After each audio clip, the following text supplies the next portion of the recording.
The man on the ladder is smiling. That's the first mistake. He's got a leaf blower strapped to his back, a pair of work gloves, and absolutely no idea that four crows have been watching him for the last 11 minutes from the telephone wire above.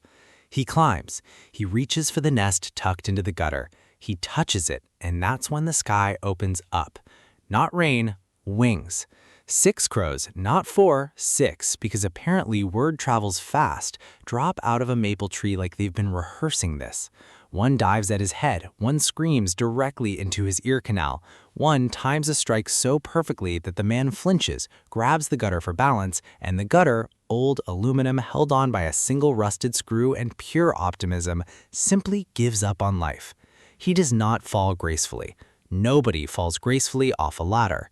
He goes down like a folding chair, gutters still in hand, leaf blowers still roaring, and lands in a hedge that mercifully absorbs most of the impact. The crows do not leave. They circle, they scream. One lands on the abandoned ladder like it's claiming the flag on the moon. Yep, that's me. You're probably wondering how I ended up here. Oh, hey there. Sorry, I should back up. I wasn't the guy on the ladder. I was the guy who died watching that guy fall off the ladder. Heart condition, bad timing, extremely poor luck to be standing in a stranger's yard at the exact moment that that particular tragicomedy unfolded. 1 second, I'm admiring a hedge. The next, I'm a ghost with unlimited free time and a newfound borderline obsessive fascination with corvids. Those crows weren't just reacting, they were remembering. Possibly one of them recognized that exact ladder.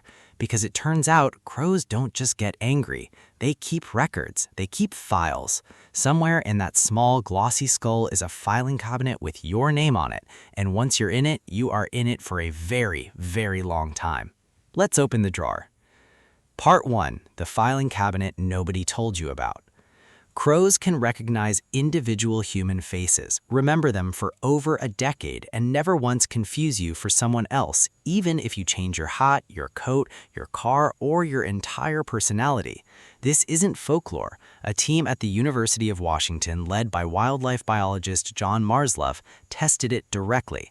Researchers wore a specific rubber mask while trapping and briefly banding wild crows, a mildly traumatic experience from the crow's point of view, comparable to being pulled into an unmarked van by someone in a Halloween costume. Afterward, anyone wearing that same mask, regardless of who was actually underneath it, got mobbed on sight, scolded, dive-bombed, followed across campus by birds screeching. The wild part isn't that the crows remembered, it's how long they remembered. Years later, the mobbing hadn't faded, it had spread. Crows who were never even present for the original trapping joined in. Somehow, the grudge had gone viral. How does a grudge move from one crow's brain into another crow's brain without a group chat? Part 2. Grudges are a group project. Crows scold, loudly, specifically, unmistakably. When one crow spots a threat, it doesn't just fly off and sulk about it privately, it calls the others, it recruits. Mobbing behavior functions like a neighborhood alert system. Young crows, still trailing their parents around for the first year or two of life, watch this happen. They watch who gets mobbed and why. A crow can inherit a grudge it never personally earned. Somewhere out there is a crow holding a 15-year vendetta against a man it has never once met because its grandmother pointed at him once and screamed. Evolution looked at this idea, passing down enemies like family heirlooms, and somehow approved it. Imagine inheriting your grandfather's beef with a specific mailman. Imagine growing up hearing, "That's the guy," every single time a particular sedan drives by. That's Tuesday for an urban crow. Fast fact 1. Crow gangs that mob threatening humans have been documented recruiting birds from outside their own family group. Culture in birds. Let that sit for a second. Scenario 1. You're walking home, same route you've taken for years. A crow drops low, circles once, and screams directly at you. You've done nothing today. You didn't do anything yesterday either.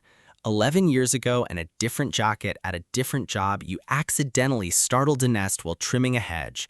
That crow was 2 years old then. It is 13 now. It still knows your face. You just failed a test you didn't know you were taking. Part 3. The brain that shouldn't work this well.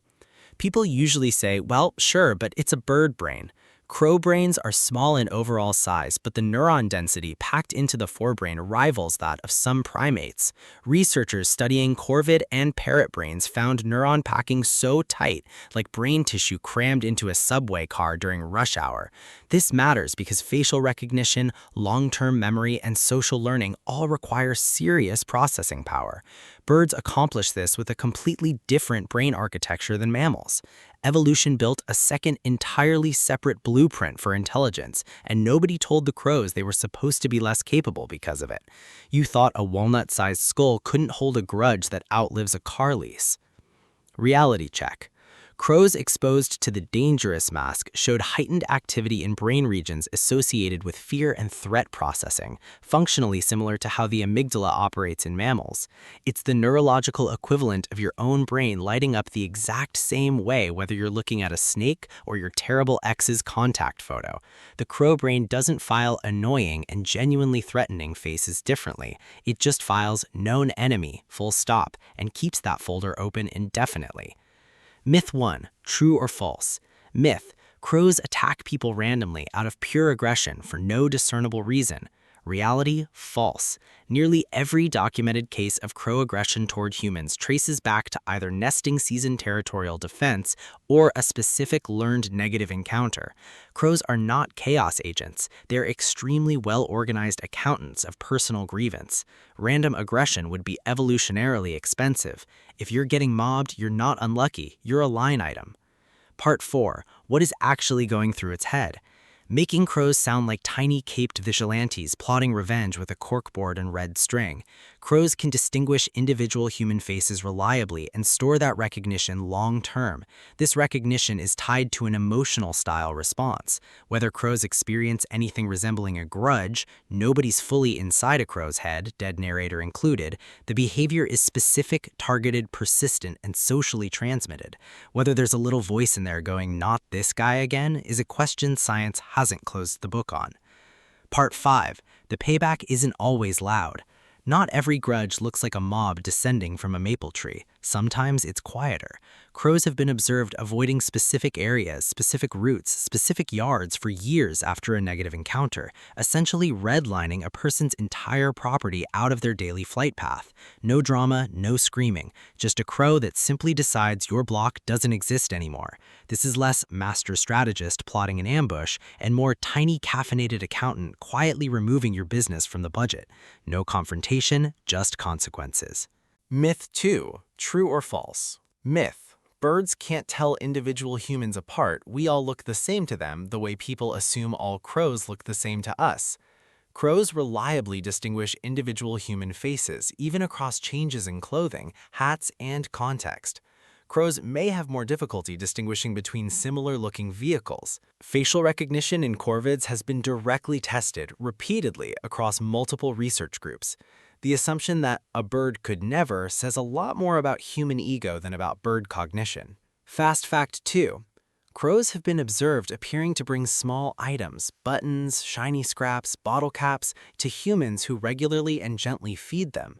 It hasn't been rigorously tested under controlled scientific conditions, but the ledger crows keep isn't only stocked with grievances. Part 6. The funeral you weren't invited to.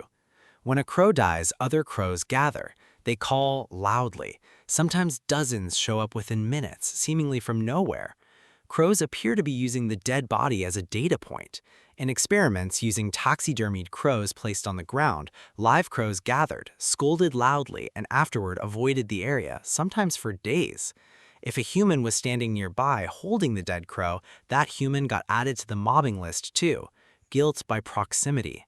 So is it grief? Is it forensics? We genuinely don't know for certain. What's known is the information gathering function. What's possible but unconfirmed is that something emotional rides alongside it. I'd like to believe both things can be true. I'm biased. I'm dead. I have a soft spot. Scenario 2. You find a dead crow in your yard, and being a decent person, you pick it up to move it somewhere respectful. Within the hour, you notice crows watching you from the fence line, not attacking, just watching, cataloging. You have just become a suspect in an investigation you didn't know was open, and the case file has your face in it now. Part 7. The Cash and the Con Artist. Crows and their corvid relatives cache food constantly, burying or hiding it for later. Crows appear to track who's watching them do it. If a crow senses it's being observed by a potential thief, it will often return later, alone, to relocate the cache. Some individuals have been observed performing fake caching motions while being watched, pretending to hide food in one spot while actually palming it elsewhere, only completing the real hide once the audience clears out. That's a bird running a shell game on another bird. This behavior has been most thoroughly documented in scrub jays, and researchers treat it as strong evidence that these birds track not just where food is, but who else knows where the food is. A working model of somebody else's mind. You thought you were the only one in the yard capable of scheming. Spoiler, you were outnumbered from the start. Reality check. Birds relocated a meaningfully higher number of caches when they knew they'd been watched during the original hiding. Picture the most paranoid person you know rearranging their entire house the moment they suspect someone saw where they hid the spare key.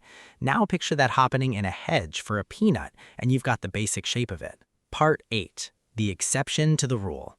Not every crow holds a grudge the same way. Some birds are documented as consistently bolder, more exploratory, and more tolerant of human proximity, while others are shyer and more reactive. Urban crows tend to habituate more to routine human presence. A busy sidewalk full of strangers walking by all day doesn't get individually filed. The grudge system is targeted, selective, and reserved for the humans who've actually earned a spot in the folder. So no, you are probably not on a list. Probably. Myth 3. True or false? If one crow dislikes you, all crows everywhere now dislike you. The grudge is local and social. A grudge absolutely can outlive the original crow and outgrow the original neighborhood over time. Give it a decade or two in the same zip code, and don't be shocked if the grudge has quietly become a family tradition. Part 9. The toolkit you didn't expect. New Caledonian crows manufacture hooked tools out of twigs and even leaf material, shaping them deliberately rather than just finding a convenient stick. Some individuals have been observed combining tools in sequence, using one tool to retrieve another tool needed to reach food. Grudges and gadgets, filed in the same skull. Fast Fact 3. Some Corvid studies suggest evidence consistent with delayed gratification, birds choosing to wait for a better reward rather than take an immediate lesser one. A striking echo of the classic human marshmallow test, conducted entirely without marshmallows. Part 10. Back to that ladder. I think about that guy in the hedge more than is probably healthy for a deceased person to think about anything. That mobbing wasn't chaos, it was a verdict. A crow decided this man was a threat, told the others, and the others believed it enough to act as one. Whether he deserved it, I genuinely don't know. Maybe he'd disturbed that nest before. Maybe he was simply in the wrong place at the worst possible architectural moment. The birds weren't guessing, they were executing a plan built on memory, recruitment, and years of evolutionary practice. You spend enough time as a ghost watching this happen, and you start to respect it, honestly. It's the most consistent legal system in the animal kingdom, and it doesn't take bribes. Part final. Things I wish I'd known while I was still alive. This is the stuff that would have actually helped me back when I had a pulse and a habit of standing too close to other people's hedges. 1. If you ever disturb a nest, even by accident, assume you've been filed. Give that area a wide berth for the rest of the season. 2. If a crow scolds you, don't run in a panic and don't fight back. Just leave the area calmly. 3. Feeding crows gently and consistently from a respectful distance tends to build the opposite kind of reputation. 4. If you find a dead crow, understand that other crows may be watching how you handle it.